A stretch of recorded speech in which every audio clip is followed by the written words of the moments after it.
Hello everyone, कैसे हो आप लोग। आई होप अच्छे होंगे। तो आज हम लोग इस वीडियो में बात करने वाले हैं जीडीएस एबीपीएम या डाक सेवक का स्टार्टिंग सैलरी कितना होता है। जैसे कि कल बताए थे कि बीपीएम का स्टार्टिंग सैलरी कितना होगा, तो उसमें हम बता दिए थे।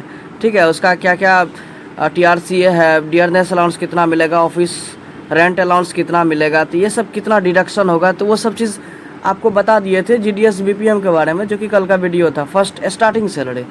उसी तरह डाक सेवक और एबीपीएम का भी सैलरी सेम ही होता है। डाक सेवक और एबीपीएम का सैलरी दोनों का टीआरसीए सेम रहता है। और आपको पता ही है कि डियरनेस अलाउंस सबका सेम रहता है। बस यहाँ पे टीआरसीए का अंतर है बीपीएम और एबीपीएम या डाक सेवक में। डाक सेवक और एबीपीएम का टीआरसीए सेम रहता है, यानी 10,000 होता है। और उसका अभी 42% डीए चल रहा है, तो उसके हिसाब से अभी सैलरी बनता है। तो हम एक का एक्सप्लेन करेंगे, दूसरा का ऑटोमेटिकली हो जाएगा। समझ सकते हैं कि एबीपीएम और डाक सेवक दोनों एक ही तरह का जॉब प्रोफाइल होता है।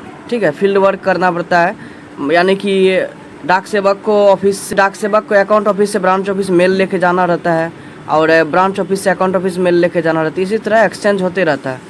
और एबीपीएम का काम है फील्ड में काम करना, मतलब लेटर डिलीवरी करने का।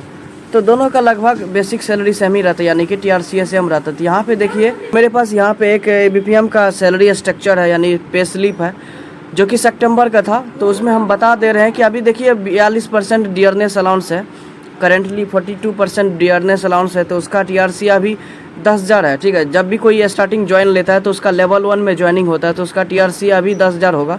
तो 10,000 अभी देखिए टीआरसी, यानी कि बेसिक सैलरी है।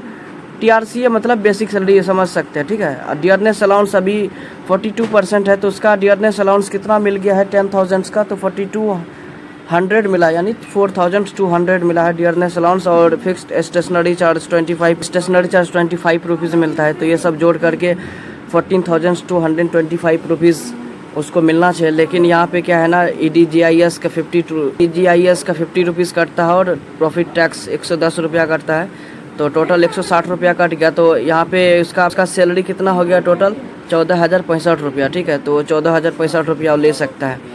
ठीक है, तो ये स्टार्टिंग सैलरी हम मान सकते हैं कि 14,065 रुपया भी मिलेगा, अकॉर्डिंग टू 42% डियरनेस अलाउंस। क्योंकि अभी डीए बढ़ने वाला है 46%, तो उसके हिसाब से और ज़्यादा बढ़ेगा, 200-300 रुपया और बढ़ जाएगा। तो जितना भी डीए बढ़ेगा वो भी बेनिफिशियल काम है। अभी स्टार्टिंग में तो बेसिक सैलरी बढ़ता नहीं है, तो इस तरह से ही अभी 10,000 बेसिक सैलरी है। जब इसका तो इस तरह से 3% बेसिक सैलरी बढ़ेगा, तो इस तरह से धीरे धीरे बढ़ता रहता है।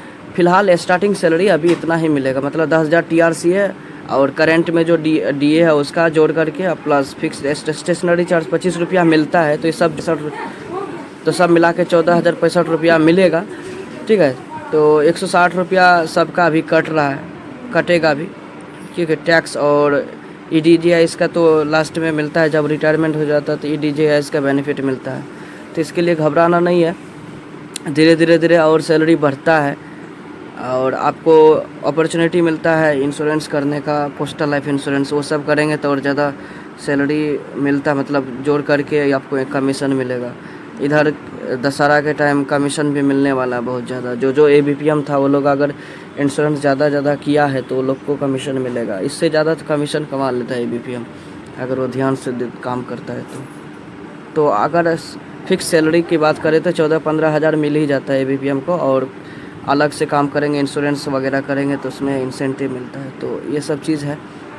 कोई भी प्रॉब्लम है तो कमेंट करके पूछिए। ठीक है, काफ़ी एक्सप्लेन करेंगे और अच्छे से। मिलते हैं, बाय।